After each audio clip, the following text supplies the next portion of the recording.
Bismillahirrahmanirrahim. Assalamualaikum warahmatullahi wabarakatuh dan selamat malam pada semua rakan-rakan yang sedang menonton kami di siaran Coffee with Fame. Pada malam ini kita akan membawakan dua orang tokoh dan juga aktivis sosial yang akan bercakap tentang tajuk Mak Saya Mengandung. Ya. Dan tajuk ini memang kita pilih untuk kita advocate ataupun kita educate masyarakat berkaitan apa yang perlu diambil perhatian dalam kes-kes ataupun isu-isu sebegini. Baik, pada malam ini saya tidak berhasrat untuk bercakap panjang, memandangkan kita ada dua orang tokoh yang sangat penting yang akan bercakap tentang tajuk ini. Saya persilakan tokoh ataupun aktivis yang pertama yang tidak perlu diperkenalkan. Malam ini saya akan gunakan dua perkataan. Satu, tokoh yang tidak perlu diperkenalkan. Satu lagi, tokoh yang mesti diperkenalkan. Ya. Baik, kita perkenalkan tokoh yang pertama yang tidak perlu diperkenalkan lagi, yang tidak asing lagi dalam dunia media sosial dan dunia-dunia kebajikan. Saya persilakan saudara Said Azmi. Selamat datang Said Azmi.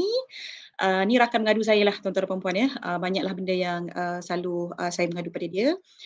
Beliau merupakan juga aktivis dalam beberapa NGO yang penting yang terkait rapat dengan isu ini adalah Rumah Bonda dan juga Puak Payung dan merupakan ahli farmasi yang bertauliah. Dan saya persilakan tokoh ataupun aktivis yang mesti diperkenalkan pada malam ini iaitu Azmiza Mamat. Selamat datang Miza ataupun nama manjanya Mija. Orang Kelantan, masih Solo. Merupakan guru dua-dua Solo Oh, Azmi pun Solo. Okey, merupakan guru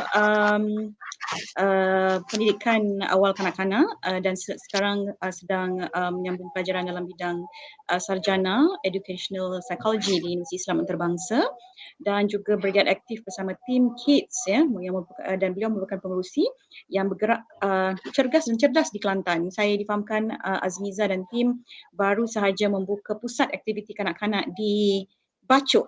Betul Mija ya? Ya, di kampung saya. Betul di kampung. Di Bacok. Okey. Alright, kita nak mulakan tajuk ini. Tajuk ini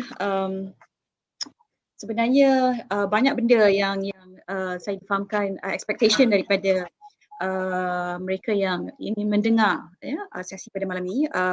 Ramai rakan-rakan telah pun tag saya dengan soalan-soalan sebenarnya, jadi memudahkan tugas saya sebagai moderator.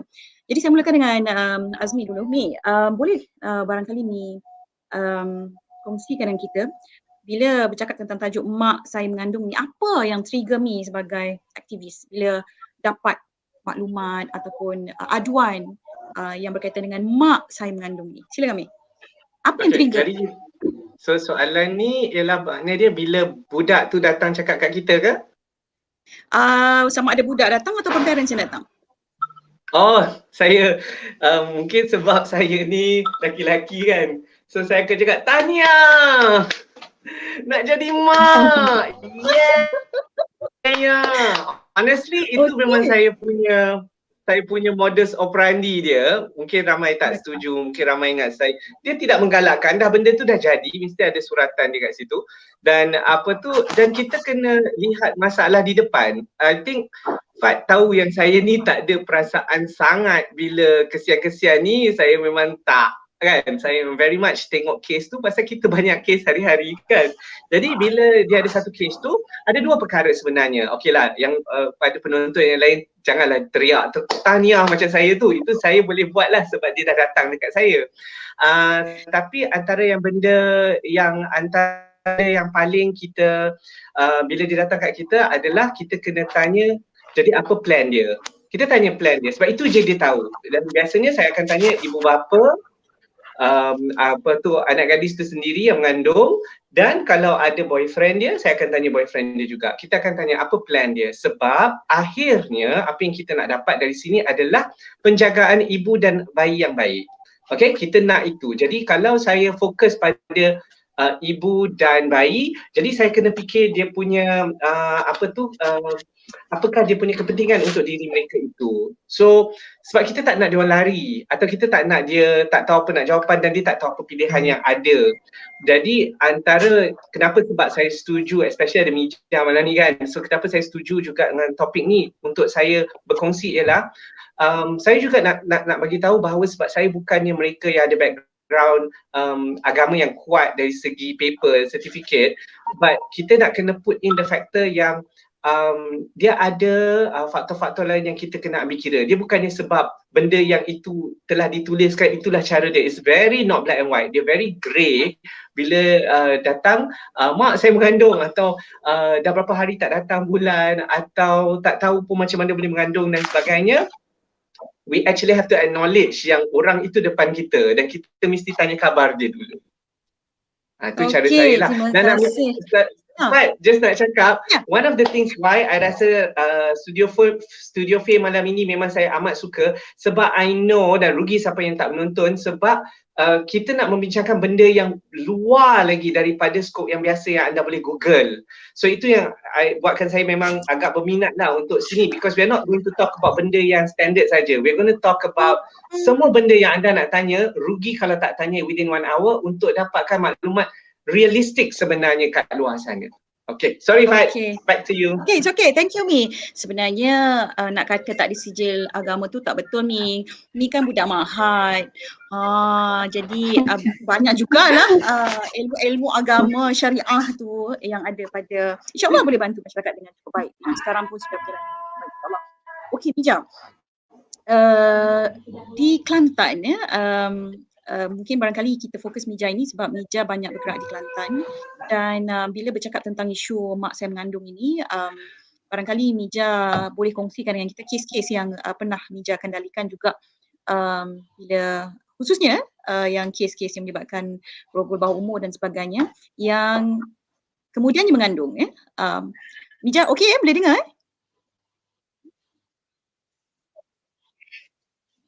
Dia putus-putus sikit Kak Fat. Tapi yang saya dapat tangkap daripada Kak Fat tadi, saya boleh dengar. Yang Kak Fat, soalan Kak Fat tadi putus-putus sikit. Okey. Cuma barangkali Mijah boleh kongsikan dengan kita, memandangkan Mijah banyak okey, yang saya tangkap tadi Kak Fat tanya pengalaman saya lah kan. Di Kelantan. Dalam di Kelantan. Betul? Ya betul. Apabila berdepan dengan isu mak saya mengandung, apakah agaknya halangan utama apabila Mijah sendiri mengendalikan kes-kes begini?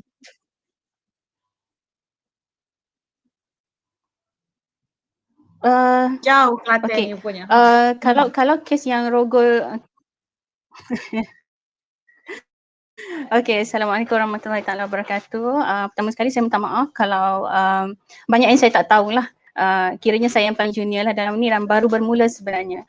Kalau ikut pengalamannya 10 tahun lepas saya pengurus rumah perlindungan berehat, kemudian baru balik semula lah dalam bidang ni disebabkan oleh kita tengok keadaan di Kelantan ni agak krusial. Ini pandangan peribadi saya lah, agak krusial.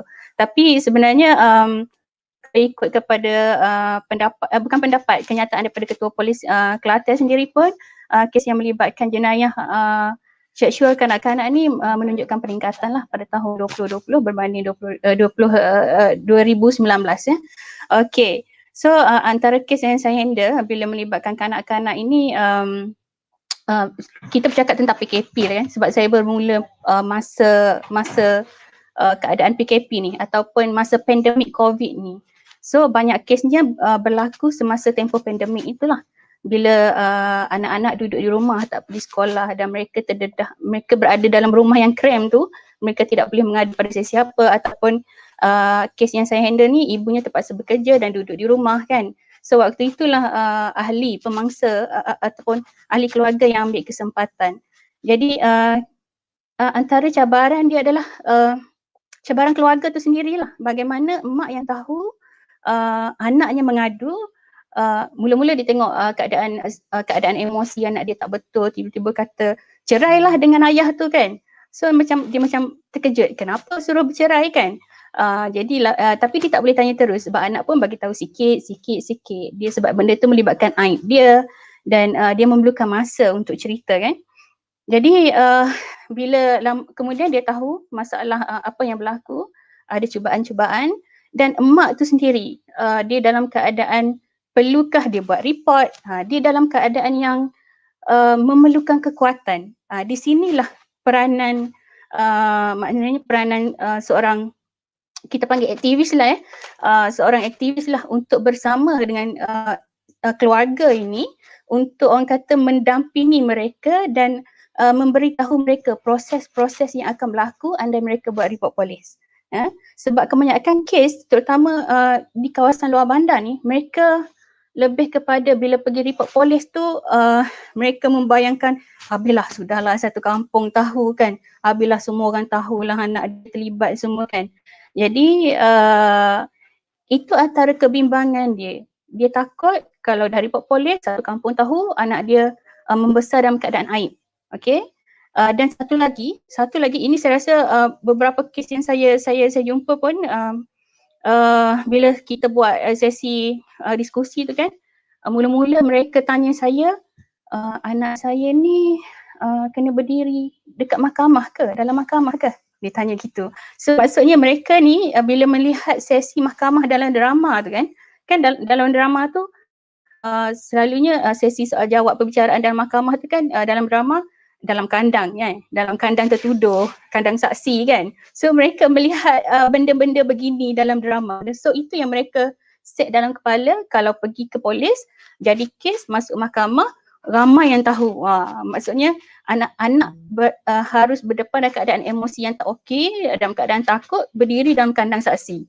Gitu. So di sinilah saya menerangkan pada mereka, okey, kita ada di Malaysia kita ada akta khusus untuk kanak-kanak. Saya terangkan. Dan bila anak-anak berada di mahkamah, mereka akan dilindungi. Kalau di Kelantan ni mereka akan ada bilik saksi lah. Kalau untuk kes mangsa, kanak-kanak sebagai mangsa. Kalau kanak-kanak sebagai pelaku tu, kita penama, mereka ada mahkamah kanak-kanak khusus kan. Okay, so itu antara cabaran dia yang awal lah. Bila tahu je kes, kita pergi berjumpa dengan keluarga dan kerunsingan keluarga itu yang perlu kita rungkaikan untuk mereka, dan juga kita tunjukkan jalan pada mereka dan sentiasa bersama mereka untuk melalui proses-proses seterusnya. Tapi awal-awal lagi saya dah pesan lah, saya kata once dah report, proses dia sangat panjang dan melelahkan. Okay, alright. Terima kasih Mija. Macam jauh sangat Mija daripada di Kelantan saja, tapi dia punya pergerakan internet kita ni memang mencabar sungguhlah. Inilah cabaran-cabarannya. Okay Mi, Mija ada sebut tentang aib aib dan juga stigma ni, aib dan stigma dalam masyarakat ni memang besar lah dan ini antara cabaran sebagai seorang Muslim barangkali juga yang bercakap sebenarnya semua bangsa melalui proses aib ini Cuma barangkali ni boleh kongsi dengan kita sebenarnya siapa yang lebih banyak approach you ni in terms of bila ada isu mak saya mengandung ini, is it parents atau gadis itu sendiri ataupun teman lelaki gadis itu sendiri? Ataupun ahli-ahli komuniti yang lain yang datang kepada you yang approach you untuk isu mak saya mengandung ini? Biasanya mak ayah lah. Biasanya mak ayah, dan I think because diorang nampak kita punya post ni sebagai penasihat mahkamah kan. Jadi dia fikirkan bahawa ia akan melibatkan court macam yang Mija cakap tadilah. Tapi terus terang untuk saya lah, walaupun mak bapak tu, maknanya kita akan tanyalah dia dah berbual dengan anak ke tidak dulu dan sama ada dia dah bincang dengan anak apa yang dia nak buat ke tidak. Saya tidak mempunyai, ni kekurangan saya lah, saya tak berapa kisah sangat macam kecuali kalau dia kalau rogol macam paksaan tu kan, kalau paksaan rogol tu bukan suka sama suka, biasanya dia orang akan direct pergi polis. Itu tak ada masalah sangat, itu pun kita semua akan nampak kan, dia tak ada nak senyap-senyap. Now Kalau dia atas pagar adalah kalau dia berlaku among ahli keluarga kan, macam subhan mahram tu dia akan berlaku atas pagar sama ada report tak report. Tapi kalau dia suka sama suka, parents tu akan datang dengan kita. I think most yang datang dengan saya pun dia nak tanya dari segi perlu kahwin ke tidak atau perlu report ke tidak, dan juga masa depan anak tu macam mana, dan kerisauan dari segi undang-undang. Jadi bila kita but apa-apa pun sebenarnya report tu datang daripada budak perempuan tu sendiri kan. Jadi bila report tu datang daripada budak tu sendiri, dia kena tahu apa yang dia nak reportkan. Kalaulah dia suka sama suka dan dia nak jaga lelaki itu dan lelaki itu adalah sebaya kurang jurang umur 5 tahun, okey, kecuali kurang jurang umur 5 tahun, dia kadang-kadang ada pilihan dia untuk berbohong, kata tak tahu, tak ingat, tak tahu siapa punya, tak tahu bapak dia siapa, dia akan buat macam tu. Itu normal. Okey, dan saya rasa kita tak payah nak terperanjat sangatlah, sebab apa yang dia nak buat, sebab aim saya adalah untuk melindungi dia dan bayi. Jadi kalau dia tak nak cakap pun macam mana dekat laporan polis, maknanya dia polis tak boleh buat siasatan sebab dia tak tahu yang mana satu ke apa ke, dia sangguplah menanggung semua beban, malu dan sebagainya tu, dan itulah jadinya. Jadi untuk saya bila kita cakap bab ni, pasal parents yang datang ke, anak tu datang ke, saya memang nak tahu dulu nak buat report ke tak, nak buat report ke tidak. Report memang kena buat lah kalau bawah 16, dan banyak orang tak faham yang bawah 16 ni. Dia tak faham maknanya dia waktu bersalin tu 16 ke, belum 16 ke, dia waktu bersama tu tolak 8 bulan ke. Macam mana kita nak terangkan, report tu penting ni? Apa yang menyebabkan, sebab kebanyakan kita lihat gadis-gadis ni ramai juga yang tak buat report sebenarnya ataupun buat report lambat. Ya. Jadi sebenarnya apa yang sebenarnya yang mewajarkan mereka membuat report macam ni sebut tadi, report tu sangat penting. Tak tahulah saya, sebab bukanlah kata tak tahu tu, tak tahulah saya nak cakap Fat sama ada report apa yang penting dulu. Okey, sebab macam dia ada banyak jenis report yang ada kan. Kalau nak masuk rumah perlindungan, dia report jagaan. Okey, kalau kita kata report dari segi nak cakap siapa yang buat tu kan. So kalau dia memang bawah 16, dia automatically dia akan jadi buat report kan. Tapi kalau kita tak ada menyediakan anak itu atau ibu bapa tentang report apa yang dia kena buat, apa yang jadi dalam report itu, dia tak tahu. Jadi biasanya saya memang akan cakap juga, kalau dia bawah 16, buatlah report, sebab itu dari segi undang-undang dan protection dia sebagai seorang kanak-kanak. Okey, dan dia dikira rogol. Okey, tapi kalaulah macam kes yang saya ada sekarang ni, memang saya rasa saya paksa dia tengok ni, saya nak cakap, dia kata dia tak nak report. Dia macam mana untuk tidak reportkan lelaki itu. Saya kata you kena buat police report, tapi kalau you tak nak mention lelaki itu memang you punya masalah sendiri yang you tak nak buat, dan tak apa, faham tak? Dan sebab sebagai penasihat mahkamah, kami akan lihat kanak-kanak lelaki ni yang mana yang telah diberi nama untuk dijatuhkan perintah. Kan? Jadi tapi dia orang baik-baik sebenarnya, dia suka sama suka kan. Lepas tu itu yang kita kena fahamkan. So banyak orang kata dia nak orang itu bertanggungjawab. Itulah ayat-ayat itulah yang mana-mana aktivis atau mana-mana yang peka pada kanak-kanak nak kena tu bila dia kata tanggungjawab. Jadi definekan tanggungjawab tu maksud dia apa? Wajib kahwin ke? Okey, jadi definekan juga kalau dia kata dia dah buat salah nak masuk penjara. Dia kalau cakap terang-terang kata nak masuk penjara, nak hukumkan budak tu pun tak salah sebenarnya, sebab termaktub dalam undang-undang bawah 16 tu salah. Jadi dia akan buat report, dia akan bagi nama dan mereka akan kena lalui lah semua tu. Tapi saya selalu bincang dulu sebelum buat report ni, memang kita cerita dulu report ni nak buat apa sebenarnya, apa yang kita nak daripada report ni. Jadi itu yang pentingnya buat report lah, sebab dia akan menentukan keadilan bagi pihak dua-dua. Tapi saya nak cakap sini jangan percaya pada janji mulut macam tak payahlah buat report, saya akan menjaga dan membiayai semua. Itu antara janji-janji biasa. Okay, alright. Tak pernah berlaku Alright, kita akan kembali kepada Ustaz Azmi selepas ini. Mija, ini alasan biasalah yang kita dapat dalam bila mak saya mengandung ini, iaitu jawapan paling mudah kahwin. Kahwin. Selain pada menutup aib, untuk menyelamatkan semua pihak dan juga untuk masa depan anak dalam kandungan. Jadi mungkin barangkali Mija boleh berkongsi dengan kita pandangan Mija tentang isu mak saya mengandung dan juga anjuran perkahwinan ini apabila dalam konteks mak saya mengandung. Internet saya yang tak okey. Tak okey? Dapat tak soalannya? Internet saya yang tak okey. Mija dengar tak Kak Fat punya soalan? Kita masih bersama Internet Mija. saya Mija tak tak okey dengar kita. tadi disconnect. Okey. Ya. Okey. Alright, sekarang dengar. Okey, dengar. Okey, soalannya Mija. Okey, soalan Kak Fat tadi apa? Soalannya ialah apa pandangan Mija bila dalam konteks mak saya mengandung ini dan anjuran perkahwinan diarahkan ataupun diminta berkahwin apabila mak saya mengandung ini. Apa pandangan Mija? Okey. Dia kalau dia tentang persediaan. Okey, gini ya. Okey. Untuk kes yang melibatkan mengandung kanak-kanak lah kan, kita fokus pada kanak-kanak.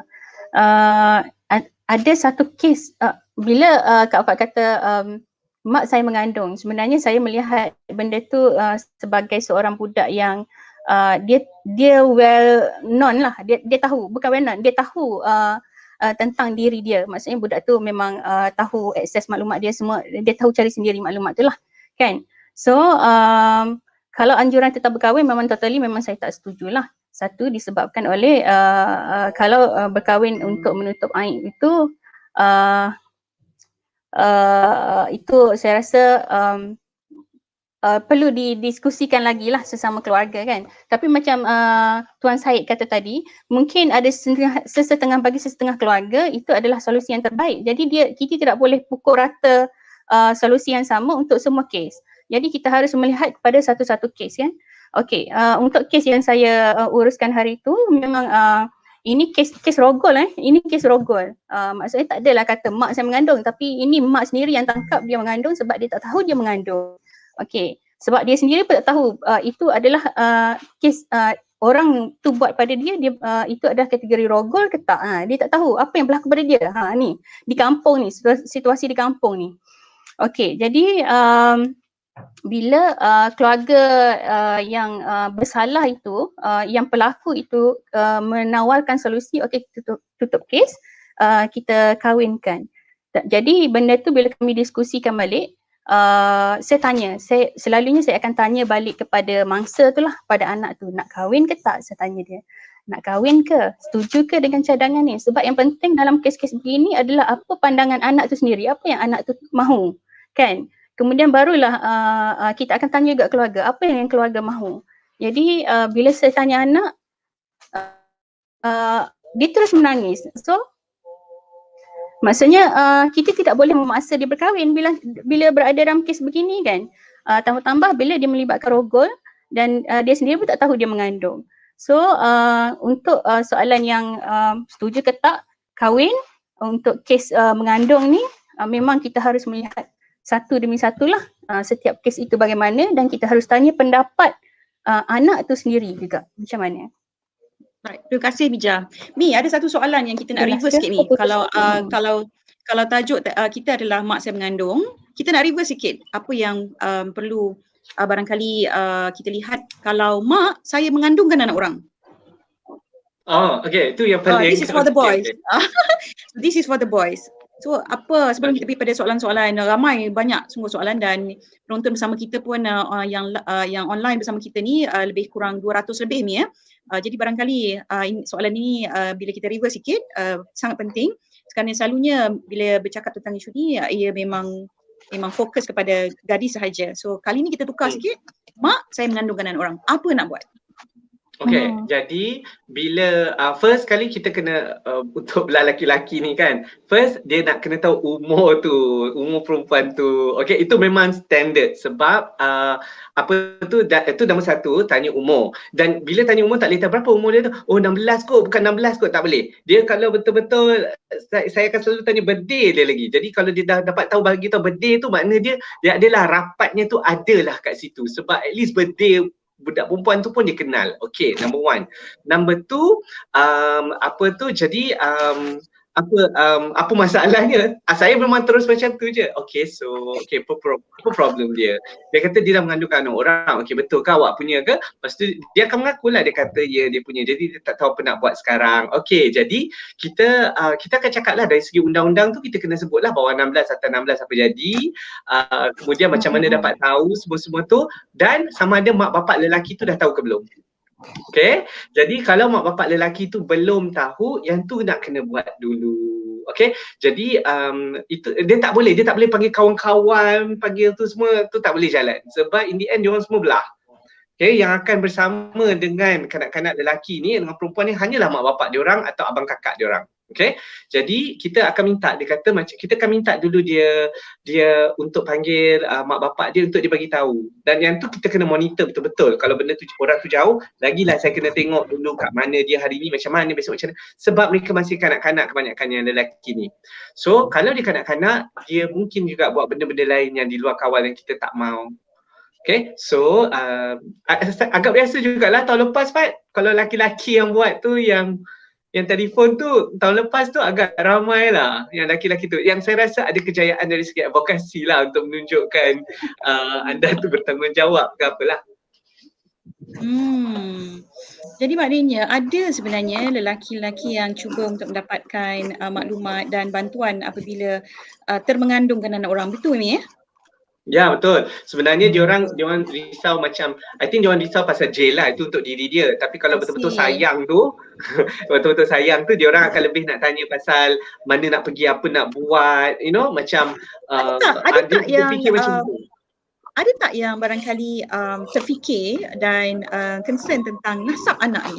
Sebab biasanya bila kita bercakap tentang termengandungkan anak orang ataupun mak saya mengandung ini, yang terkesan dalam masyarakat adalah soal nasab anak ini. Ada tak yang merasakan kepentingan untuk bersama dengan pasangan tu kerana anak ini? Tak, okay. Jadi word nasab tu memang tak pernah lah diorang sebut. Okay, agaknya dia tak tahu apa makna dia tu. Dia tak fikir pun semua tu lagi. Tapi saya selalu dapati yang macam umur 17 kan, 17 ni nak naik 18 ni, dia ada acah-acah macam dia rasa dia nak kerja, nak kahwin, dia ada lah. Dan point tu saya tak kira, saya tak layan sangat sebenarnya, tapi dia berbual tu sekadar untuk dia bertenang, faham tak? Sebab kita nak kena dia bertenang dulu baru kita boleh faham apa tindak selanjutnya. Macam itulah. Jadi dan kita pun nak kena selamatkan yang lelaki ni daripada kena pukul ke apa dengan belah keluarga perempuan. Sebab itu penting. Itu yang saya selalu minta tolong sangat, yang tu yang paling penting. Yang itu macam dah mengaku ni pun dah kira cukup bagus kan. Dia cuba nak tahu nak mana, tapi mereka cubalah kalau nak kata bertanggungjawab tu, dia cubalah nak bawa pergi rumah-rumah ke apa ke macam tu, tu dia cubalah. Okay, alright. Dan kita ada soalan nak tambah satu lagi, tak ada langsung yang datang dengan saya untuk minta pengguguran, tak ada. Tak ada. Kalau yang lelaki sangat baik bagi saya lah. Actually yang lelaki tak ada. Actually yang minta pengguguran ni biasanya lebih berumur. Okay, kalau bagi saya untuk topik kita malam ni, boleh tak kalau kita naikkan sikit 25 tahun ke bawah kan. So untuk 25 tahun ke bawah pun tak ada yang datang kat saya nak cakap pasal pengguguran. Dia orang nak cakap pasal planning tu. Tapi atas-atas sikit tu 29, 32 tu tu lain kategori lah. Okay. Alright, Mija masih bersama kita? Ya, dia minta maaf line saya problem. Apa? Jadi tutup video tak apa Mija supaya line lebih clear. Mija, kita dah nak mulakan soalan daripada rakan-rakan kita yang bersama dengan kita daripada awal ini. Nampaknya soalan very difficult question Azmi. Lepas ni saya bagi pada Mija dulu. Soalan Mija, ada soalan yang sangat penting, bertanyakan tentang risiko kelahiran ya, wanita yang lahirkan anak di bawah umur ini, dan 2 kali ganda lah disebut sini sebagai berdepan dengan risiko maut dan juga isu-isu kesihatan yang lain. Jadi soalan saudara ataupun saudari kita ni kepada Azmiza, apakah jalan terbaik untuk aktivis di lapangan untuk monitor ataupun monitor identified cases, dan juga jalan terbaik untuk yakinkan mangsa perempuan pemandiri ni untuk bersalin di hospital? Mija? Okay. Untuk kelahiran dia tidak untuk soalan itu untuk meyakinkan mangsa bersalin di hospital. Saya rasa saya tahu siapa yang tanya soalan ni, soalan yang sama dia bagi pada saya juga. Tapi saya tanya dia semula, kenapa bermasalah untuk bersalin di hospital? Kerana kalau dia melibatkan kes sudah berkahwin, itu sepatutnya tiada masalah lah. Selalunya yang bermasalah untuk pergi ke hospital bukan disebabkan oleh dia takut untuk disebabkan keadaan fizikal dia dan dia takut untuk dia takut disebabkan dia mahu menyembunyikan kehamilan dia. Okey. Jadi kalau once kita dah tahu, tapi kebanyakan kes yang takut ni memang kita tak tahu pun sebab dia memang nak sembunyikan kelahiran tu kan. Jadi once kita dah tahu mereka mengandung dan perlu melahirkan kanak-kanak ni dalam keadaan sembunyi tu, memang kita harus meyakinkan dia untuk membuat kelahiran di hospital lah, di hospital. Kalau kes yang di rumah perlindungan selalunya yang dulu yang saya depani memang macam mana ya, kalau cuma mereka takut ke hospital government kan, dia antara dua pilihan waktu tu, hospital government ataupun hospital swasta kan. Cuma hospital swasta ni dia lebih mahal lah kan, sebab tapi yang penting kita nak selamatkan anak-anak tu yang mengandung itu masih lagi kanak-kanak, melahirkan dalam keadaan yang selamat. Jadi dia optionnya itulah duanya yang kita harus beri pada mereka, swasta ataupun kerajaan. Nak tak nak memang kena boleh saya tambah tak? Boleh Sekejap tambah Mi, tak? sekejap Mi, sebelum tambah Mi, saya nak kongsikan dengan para penonton sekalian, banyak sebenarnya kes yang dirujuk oleh kedua aktivis pada malam ini adalah kes-kes yang real, yang mereka sedang sama ada macam Syed Azmi seperti ini sedang di hadapan dia, dan Azmiza melalui pengalaman-pengalaman dan juga soalan-soalan ini nampaknya aktivis boleh terus kenal pasti ya. Ini menunjukkan bahawa ini lagi tahap profesionalism dan juga attachment mereka dengan masyarakat. Okey Mi, sambung sebelum kita bagi soalan daripada awam untuk Azmi. Okey, jadi kenapa orang takut nak pergi ke hospital? So saya faham kalau Sidik tanya soalan tu, dia nak tanya kenapa, macam mana kita nak promote orang nak pergi bersalin dekat hospital kerajaan kan? Okey, apa yang diorang takut? First, diorang takut kena bagi tahu ibu bapa atau waris. Second, diorang takut majlis agama datang serang. Third, diorang takut JKM ambil baby tu. Okey, jadi ini semua adalah mitos-mitos lah sebenarnya. So, yang paling diorang takut adalah mak bapa, kena bagi tahu mak bapak, sebab kalau swasta tu tak. Okey, tapi saya nak cakap kat sini lah, bila saya lah kan, bila diorang nak kata tak nak juga, so saya buat macam ni, kalau kau mati tekankan kat situ, mak bapak kau tak tahu, kau akan menyesal. Kepada kawan-kawan yang bawa nak pergilah doktor dekat celah-celah bedah mana entah, dekat lorong-lorong mana, kalau dia bersalin meninggal, kau nak bertanggungjawab tak? Sebab risiko tu ada. Bersalin ada risiko dia. Jadi kita push kat situ. Kalau Sidik tadi tanya macam mana kan nak advocate supaya kita bersalin kat hospital kerajaan kan.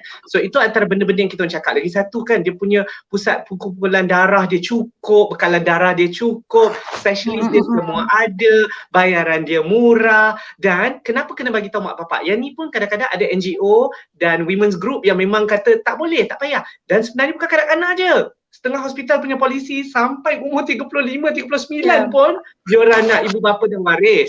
Okey, dulu mak bapak, sekarang ada waris. Sebab apa? Bila dia dah bersalin dan dia nak pulang, doktor nak pastikan dia ada rumah nak pulang, ada tempat nak jaga pantang, ada tempat nak jaga baby. Tu pasal kita kena push untuk pergi hospital kerajaan, sebab mereka dah buat semua ni tersusun untuk kesihatan ibu dan bayi. Jadi tolong push ke sana juga. Kalau swasta dia kata bayar mahal dan sebagainya, dia dah tak datang dah kat kita. Dia dah pergi dah terus dah buat macam semua tu. Tapi kenapa advocate, especially laki-laki, kena push pasal bersalin kat hospital kerajaan ni disebabkan semua yang baru saya sebutkan tadi. Okay? Okay, alright. Terima kasih Azmi. Itu perkongsian yang sangat penting dan bahasa itu sangat penting ya. Jadi bila dengar saya Azmi sebut bahasa, dalam bentuk bahasa-bahasa begitu, itu adalah bahasa yang biasa beliau gunakan bila berdepan dengan setiap kes. Jadi saya juga nak mengucapkan terima kasih kepada salah seorang penonton kita yang menyebut bahawa beliau berumur 19 tahun dan this is a good topic. Terima kasih kerana bersama kami. Hi Julie, Hi Julie. Okay, terima kasih Julie kerana menonton siaran ini dan ini sangat penting untuk advokasi Julie dan bersama rakan-rakan. Okay, we move on. Kita teruskan dengan soalan yang susah ini. Memang soalan susah untuk si Azmi lah. Senang cerita. Kenapa Akta Kanak-Kanak 2001 tidak deterrence untuk isu perkahwinan minor ataupun perkahwinan bawah umur, dan dia juga merujuk kepada soalan yang terkait rapat dengan SDG isu perkahwinan minor di Malaysia seolah-olah di-institutionalize, campurization oleh government sendiri yang enable SCR tidak langsung, secara tidak langsung perkahwinan bawah umur ni. Bahasa pendek-pendek ni minta maaf lah ya. Makcik Fat ni memang susah nak baca. Okey, di dalam matlamat SDG. Okey. Jadi soalan dia, apa yang perlu kita buat untuk meyakinkan kerajaan bahawa this is the way forward? Maknanya untuk melawan isu-isu yang berkaitan dengan perkahwinan bawah umur dan juga amalan-amalan lain, disebutlah FGM dan sebagainya. Tapi kita nak tumpukan dalam kes ini barangkali hari ini fokus kita adalah mungkin terkait rapat dengan perkahwinan bawah umur ini secara tidak langsung ni. Silakan. Dan soalannya agak panjang sikit lah kan. Seolah-olah isu perkahwinan bawah umur ni susah lah nak cari relation dengan bab ni sebab saya antara advocate yang tidak menggalakkan remaja terlanjur untuk memilih perkahwinan sebagai jalan solusi pertama. So bila sepanjang apa dia? Kita fokus yang itu, yang you sebut tu. Okey, jadi kenapa saya tak pergi ke sana sebab tak ada, kita perlukan satu ruang tau untuk educate yang diorang punya potensi tu lebih besar. Jadi setiap anak gadis ini kan bila dia kanak-kanak ke atau dia sudah 18 atau 19 pun kadang-kadang kan bila borak dengan dia dan duduk di rumah perlindungan atau kita berborak kat luar dia duduk kat rumah pun sebab sekarang COVID saya galakkan siapa dapat duduk kat rumah kan tapi kita monitor dari jauh. Dia punya potensi dan cita-cita tu ada. Dan dan sebenarnya kalaulah ada banyak masa untuk duduk dan bercakap mengenai achieving your highest potential tu untuk setiap ibu-ibu itu yang terbaik.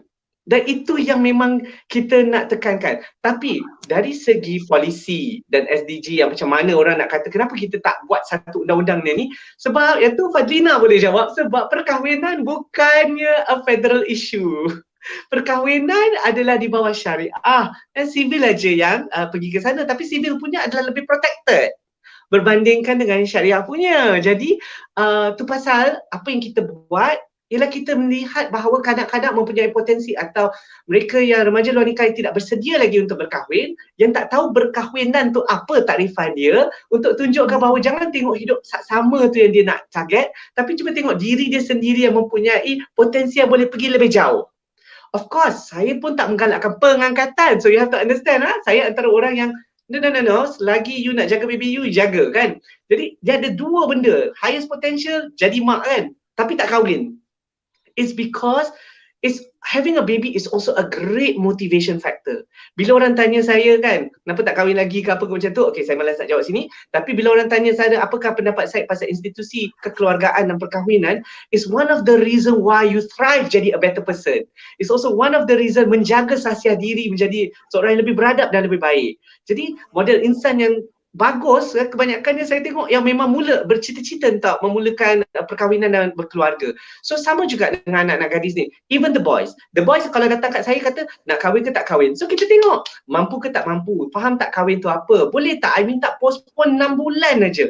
Normally saya minta postpone 6 bulan, setahun untuk you actually know what you want, how you see perkahwinan tu apa. Definekan dekat saya perkahwinan macam mana you nak. Dan modul-modul yang bukan saya guna modul tapi yang saya pinjam untuk kita mulakan perbualan pasal highest potential dan juga apa maksud perkahwinan, unfortunately I lagi suka the way yang disusun oleh pihak-pihak gereja. Unfortunately, but it's not about that. It's about a way of life yang dia boleh nampak sebab mereka lebih dia lagi mendalam dari segi preparation of material. Okay, jadi so kita guna itu untuk ditanya-tanyakan habit merokok, suka balik pukul berapa, mengetih ke, mengopi ke. So benda-benda macam tu yang menyebabkan boleh berubah satu manusia tu. Untuk pengetahuan, orang kata child marriage kat Malaysia boleh buat, right? Okay, so kalau Malaysia boleh, doesn't mean semua Malaysia kena pergi child marriage. Kita kena cari jalan untuk dia tak pilih yang itu. Dia boleh pilih. Dan benda tu tak salah. Tapi kenapa kita tak nak tunjukkan pilihan yang lain? Kita benda ni kita kata tak mau, tapi kita tak ada pilihan yang lain untuk anak-anak kita. So, our job, sama macam yang soalan yang ditanya tadi tu, our job ialah ada banyak benda lain lagi, pilihan lain lagi yang agaknya lagi memotivatekan you jadi and build up a family of your own walaupun single yang lebih baik daripada just berkahwin semata-mata untuk aib. Semata-mata untuk tak nak kena tahan polis. Atau tak nak kena saman mana-mana. Okay. Thanks, Fat. Alright, thank you, B. Itu saya akan balik pada Azmi tentang bagaimana berbicara tentang preparation of marriage ini satu topik yang sangat besar sebenarnya, kerana puan-puan dan tuan-tuan, kesan perkahwinan kanak-kanak ini juga memberikan kesan yang cukup besar kepada gender based violence, keganasan berasaskan gender, dan memberikan kesan kepada kehidupan mereka dari segi kesihatan mental dan juga keganasan rumah tangga. Mereka terdedah kepada keganasan rumah tangga 3 hingga 4 kali ganda tuan-tuan perempuan berbanding wanita biasa. Baik, Azmiza, kita ada soalan untuk dikongsikan bersama Azmiza, dan sementara itu saya alu-alukan Dr. Nazira Sadirun yang bersama kita. Beliau merupakan pengarah AADK, Agensi Dadah Negeri Selangor. Dr. Nazira, terima kasih bersama kami. Okey Azmiza, boleh dengar? Ya, sila. Okay. Sebenarnya malam ni saya banyak belajar Kak Fatna. Bagus. Kita saling belajar. Jadi apa saranan, public pun sangat suka malam ni Azmi, kalau kita tengok soalan dan sokongan pada malam ini bagi saya amazing. Baik, apa saranan bagi kanak-kanak perempuan yang mengandung, kes suka sama suka Azmiza, tapi mereka masih bawah umur, parents tak setuju untuk berkahwin, tapi kedua-duanya masih bawah umur, muda dan ada plan nak serah bayi kepada keluarga angkat, tapi anak perempuan sendiri nak berkahwin. Adakah wajar untuk parents beri kebenaran berkahwin dalam situasi begini atau ada saranan lain? Silakan Mija. Saya rasa soalan ni sudah pun dijawab oleh Tuan Azmi tadi Sudah pun dijawab oleh Tuan Azmi tadi yang mengatakan anak perempuan ini ada banyak potensi. Saya sangat bersetuju dengan point Tahu Tuan Miza, Azmi. tapi yang tu kalau mak bapak, ini kalau budak perempuan tu tu Miza kena jawab juga. Jangan capak saya. Sebab bapak tak bagi ni. Tapi dia insist nak kahwin, dia ada plan dah ni dengan pasangan dia nak bagi keluarga angkat dan sebagainya. Tapi nak kahwin juga. What do you think Mija? Sama juga tu. Kita harus tanya dia apa yang dia faham dengan erti perkahwinan yang dalam kepala dia tu. Dan kita harus betulkanlah persepsi yang sebenar. Maksudnya erti perkahwinan yang sebenar daripada apa yang dia bayangkan. Mungkin yang dia bayangkan tu lebih kepada lowi-dowi kan. Tapi hakikatnya perkahwinan yang sebenar ni penuh dengan tanggungjawab dan juga masa depan yang harus disusun satu demi satu kan. Bagi mereka nampaklah plan-plan tu. Dan juga kita harus tanya kemampuan mereka dan sebagainya kan, planning dari segi keuangan. Kita tahu banyak kes-kes perkahwinan yang bercerainya disebabkan oleh faktor ekonomi juga kan. Jadi kita takut, bukan kita takut, kita bimbang mereka sebut mahu kahwin tapi mereka tiada plan dalam urusan ekonomi tu. Jadi benda-benda ni yang perlu kita bentangkan pada mereka. Sesudah kita bentangkan semua planning ataupun benda yang mereka harus consider dan kita tanya mereka semula, mereka masih mahu berkahwin ataupun bagaimana. Itu setakat ni. Okay. Tak pernah saya jadi kaunselor perkahwinan ni. Nak tambah. Ya, sila. Okay, so basically biasanya memang yang betul-betul serius nak kahwin ni bukannya sikit memang ramai tau. Kadang-kadang memang push, dia kata dia dah ready nak kahwin dan dia memang nak kahwin, okay. So dia ada idea lah kahwin tu apa, okay. So basically yang saya guna, taktik yang saya guna ialah kita minta dia, kita kata okay boleh, tapi dia tengah mengandung depan kita kan. So kita kata apa kata kita kahwin lepas bersalin. Makna dia dalam tempoh hari ini anda mengandung sehingga tempoh habis pantang, waktu itu adalah preparation nak tahu keserasian. Jadi kita nak tengok dari segi dia kata sebab apa nak kahwin, dia kata nak lelaki tu bertanggungjawab. Tanya lelaki tu nak bertanggungjawab tak? Nak. Dua-dua nak. So kita kata okay, definekan tanggungjawab tu apa. Sepanjang mengandung. Maknanya dia sepanjang mengandung tu dia kena datang melawat ke, dia akan beli semua benda yang dia mengidam ke, dia akan bawa pergi hospital ke, tunggu ke apa. Biar budak lelaki tu ikut sekali. So kita orang memang galakkan kalau budak lelaki tu nak pergi klinik kesihatan, tunggu kau 4 jam kat situ, sebulan sekali ke, 3 minggu sekali ke. Biasanya kalau dia tak tegar sangat, lepas 3 minggu, lepas 2 bulan dia cabut.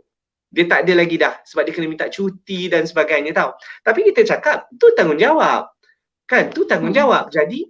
Jadi kita kena ajar dia apa itu tanggungjawab. Sebab pada waktu kanak-kanak tu nak, saya tak nak, kita takut sangat, dia lari.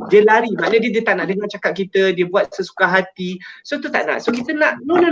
Nak kahwin, bagus. Jom, kita plan kahwin.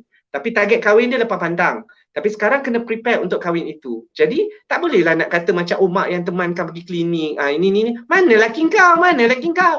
So kita push macam tu. So in the end, most of that, bukan je kita nak push kata jangan kahwin. Tapi in the end kita akan tahu yang dia nampak sendiri pilihan dia lepas tu.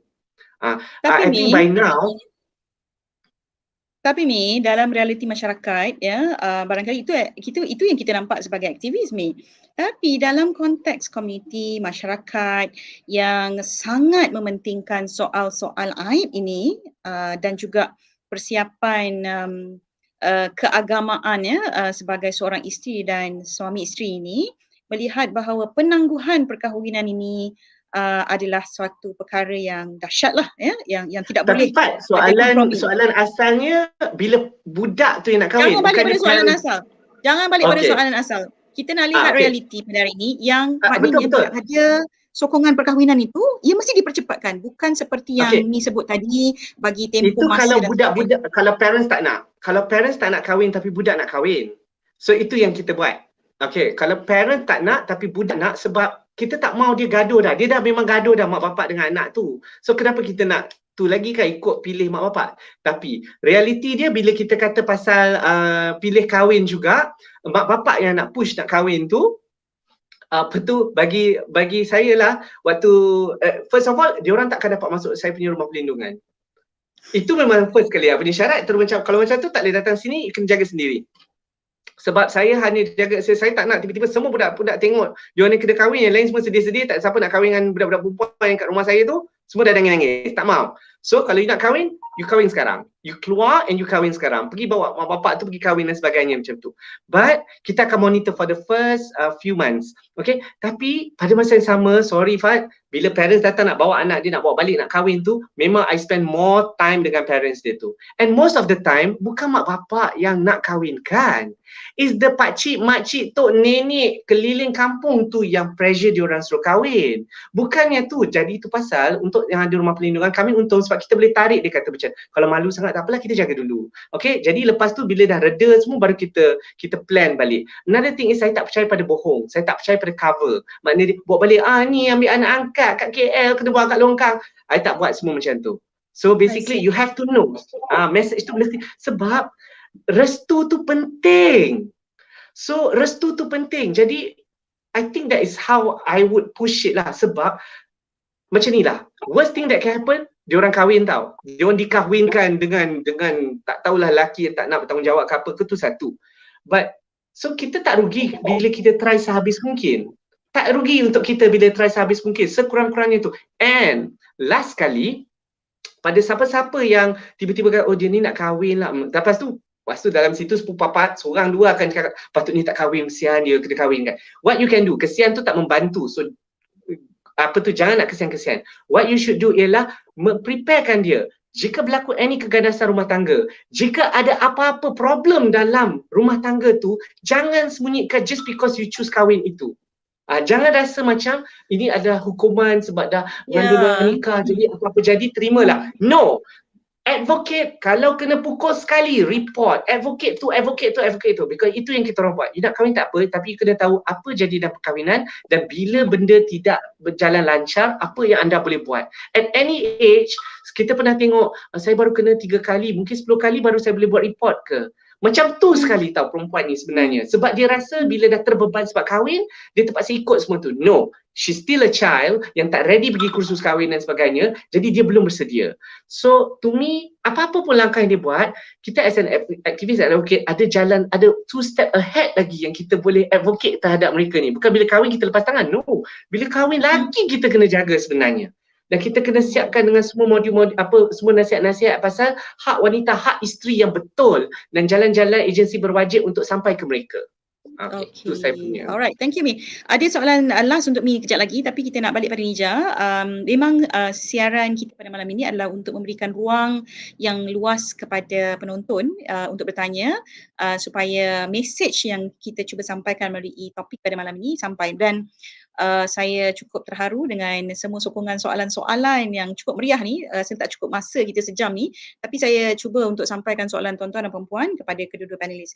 Baik Mija, ada satu soalan tapi sebenarnya soalan ni dah jawab, tapi inilah siaran pertama kita jawablah Mija ya. Soalan daripada Mat Lazim. Tak tahu Mat Lazim disukun ke Mat Lazim apa tindakan ibu jika anak perempuan dia sebut sudah mengandung even baru tingkatan 3 ya. So soalan ini telah pun dijawab oleh kedua-dua panel sebenarnya, tapi barangkali beliau mahu soalan ini bersungguh-sungguh dijawab Mija. So silakan.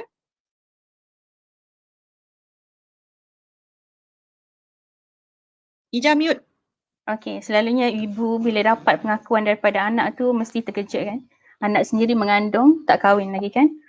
So pertama sekali bila ibu mendengar anak mengaku dia mengandung, ucapkan puji dia kerana dia berani untuk mengaku dia mengandung. Sebenarnya untuk mengaku mengandung ni, mengaku yang dia sedang bau aib lah. Bila kita berada dalam masyarakat ni, masyarakat selalu akan kata mengandung luar nikah ini ada satu aib kan. Ini ada satu bebanan yang besar untuk anak tu sendiri. Sebab dia tahu dia pun tak kahwin lagi kan. Ija, kalau Kak Fat boleh sambung, selain daripada aib kerana mengandung tu, dia ada satu lagi aib yang besar adalah bila anak ini berbinkan Abdullah. Ya. Okay. Jadi macam mana Mija kita nak advise pada masyarakat ni? Okey, kita balik yang soalan tadi belum selesai lagi. Satu, kita puji anak tu kerana dia berani untuk mengaku bahawa dia mengandung. Kemudian bila sebab saya rasa soalan ini lebih kepada tindakan ibu tu mahu tahu tindakan yang sepatutnya dia ambil bila anak tu mengaku dia mengandung kan. Tingkatan 3 ni muda lagi. Jadi pelan-pelan tanya kenapa mengandung tu?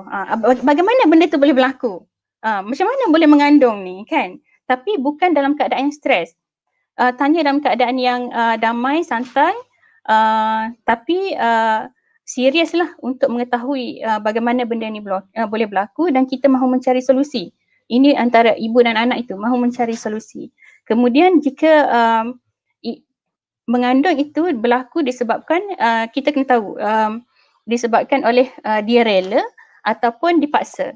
Tapi kita kena jelas, tingkatan 3 itu umur dia 15 tahun, kan? So, kalau berlaku sebarang perhubungan seks, itu memang kita panggil statutory rape kan? Itu memang di bawah kategori rogol lah.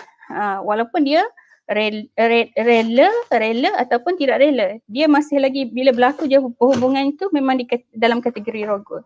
So, itu yang diskusi antara dua anak tu dan keluarga sendiri, mak itu sendiri harus berani untuk berbincang dan membuat keputusan adakah kes itu perlu direport ataupun tidak. Kan Kak Fat, betul? Betul, okey. So dia menuju ke arah situlah. So begitu. Okey, terima kasih Mija. Tuan-tuan dan puan-puan, terima kasih sekali lagi overwhelm malam ni kita punya kotak message. Saya bacakan satu komen daripada rakan saya pegawai JKM Muhammad Rizal Abdul Majid yang menyebut bahawa kena explain kepada mangsa erti perkahwinan, tanggungjawab dan erti ibu dan bapa muda. Keluarga terutama lelaki memang nak kahwinkan anak mereka sama ada untuk tutup kes atau nak ambil tanggungjawab, tapi selalunya itu semua keputusan keluarga. Kita nak elakkan kes janda muda yang terpaksa besarkan anak sendirian. Bukan sedikit kes begini dan yang lain-lain setuju untuk advocate lah isu-isu ni. Soalan yang penting tadi daripada Ahmad Siddiq ini, Mi, berkaitan dengan pengangkatan dia kata pengangkatan ataupun surrogacy adalah least favoured. Boleh share satu kes untuk kami belajar dan faham kenapa side least favoured? Ini dah macam kata-kata ulama ni Cik Azmi kenapa Cik Azmi tidak bersetuju khilaf pandangan ini. Jadi saya kena, yang tu memang untuk saya punya personal lah sebenarnya kan. Of course lah, pengangkatan bukan benda yang salah kan. Dia ada banyak kebaikan dia kan. Tapi why I push macam tu, so bila girls datang, bila orang-orang kita, orang Melayu ni datang cakap macam ni kan, I want them to know apa dia sebelum dia datang jumpa saya tau, Syed Azmi. So bila dia tahu datang jumpa saya ni memang tak, jangan cakap pasal pengangkatan. Jangan cakap pasal pengangkatan sebab dia tak tahu pun sebenarnya mana satu. Tak ada siapa yang study pengangkatan daripada universiti sebab besar cita-cita dia nak buat jadi anak angkat. Tak ada. Jadi why pengangkatan tu? Because too many cases yang nak minta balik.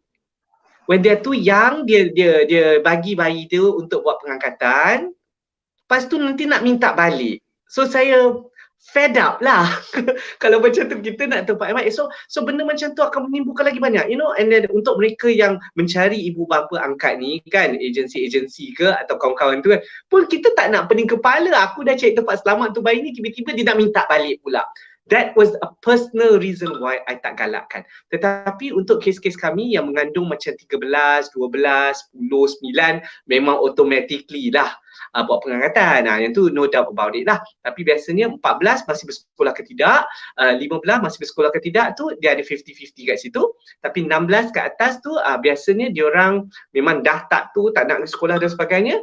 tu kita buat tu. Kita akan tak galakkan pengangkatan. Tapi kalau diorang sendiri nak macam umur bersekolah dan kata nak belajar lagi, dan kita akan terus tu, dan kita tak ada nak tanya apa-apa lebih-lebih lagi about it. Pasal bila dia kata dia nak belajar, nak dapat budak perempuan kata nak sambung belajar tu, it's a big deal. Itu kejayaan yang dia tahu potensi diri dia. Jadi that is the reason. Dia bukannya ada reason scientific ke, sosiologi ke, apa ke, tak ada. Tapi girls are different tau once they dah pregnant. But once they are pregnant dengan hormone and everything, they are different.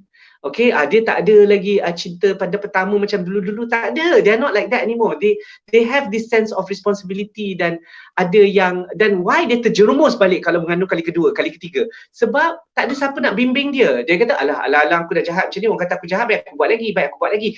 That's what happened. Bukannya dia orang saja nak pregnant kali kedua, kali ketiga. No. So salah kita untuk stigmatize atas kesilapan, dan bila di kanak-kanak bawah 18, mereka memang akan buat silap. Macam-macam jenis kesilapan. Cuma kesilapan dia pilih adalah termengandung. Itu kesilapan dia. But we have to bimbing dia orang balik. Kalau tak, dia akan hanyut dan kita yang salah.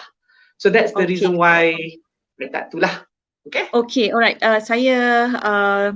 Kita ada lebih kurang 5 minit saja lagi. Terima kasih tuan-tuan perempuan yang terus-menerus memasukkan soalan dalam kotak soalan ini yang saya rasa tidak adil lah untuk kita maknanya untuk pihak kami untuk mengambil perhatian soalan-soalan ini sebab semuanya sangat penting. Tapi kita hanya ada lebih kurang 4 minit saja lagi untuk habis sesi ini dan kita jangan lupa untuk saksikan lagi session ini dengan tajuk yang lain barangkali pada minggu-minggu yang akan datang. Barangkali untuk minit-minit terakhir ni saya lihat soalan-soalan yang tertumpu kepada Mija dan juga Azmi masih lagi berkisar tentang bagaimana untuk prevention lah ya, abstain daripada berlakunya isu-isu ini. Barangkali Azmi untuk kesimpulan kita boleh juruskan balik kepada soalan-soalan yang terkait rapat dengan mendidik anak lelaki untuk tidak mengandungkan anak orang lain, sebab ada beberapa soalan yang terkait rapat dengan itu ni. Jadi saya simpulkan pandangan mereka itu untuk jadikan soalan kepada Azmi, bagaimana mendidik anak lelaki untuk tidak mengandungkan anak orang lain, dan untuk Azmiza barangkali untuk empower ya anak-anak gadis bagaimana untuk bagi mengelakkan mereka daripada membuat pilihan yang salah barangkali, dan juga mewujudkan shield ya pelindung bagi anak gadis ini. Silakan barangkali 1.5 minit setiap seorang. Okay, kempen untuk anak-anak lelaki ni memang kita jarang dengar. Okay, so sebenarnya it's something very sexy pun sebenarnya untuk tu. Tapi untuk model untuk tidak sentuh, untuk tidak memerlukan ke apa ke, I think model yang nak kena ada kat situ, I amat suka yang nampak ala-ala Islamic ustaz sikit sebenarnya, because there's a lot of girls yang sebenarnya agak tertarik pada itu. So it's good, and sempena sebab dah tengah 30 saat ni, sempena esok Valentine, saya nak sarankan kat sini tolonglah doa, sangat tak adalah lagi 8 bulan down the road kita akan dapat banyak anak Valentine ini. Anda ingat semua duduk kat rumah, jangan terus sangka sebab PKP tidak berlaku ya. So sebentar pada pendapat saya PKP inilah paling ramai sekali. Tempat saya waiting list 6 budak nak bersalin, tak lama lagi tak cukup tempat. Jadi but the advocate for boys tu yang paling penting tu adalah dia kena faham, dia kena faham apakah itu hormat wanita tu. Sayang perempuan dan hormat wanita tu kan adalah topik yang dia orang minat. So bukan bincangan, talk about it how you see a woman tu sebenarnya. Jadi I think yang tu yang dapat buatkan dia orang tertarik sebelum pergi kepada bahagian undang-undang yang lain. Terima kasih semua, terima kasih. Okey, terima kasih Mi. Hormat wanita. Okey Azmiza, 1.5 minit.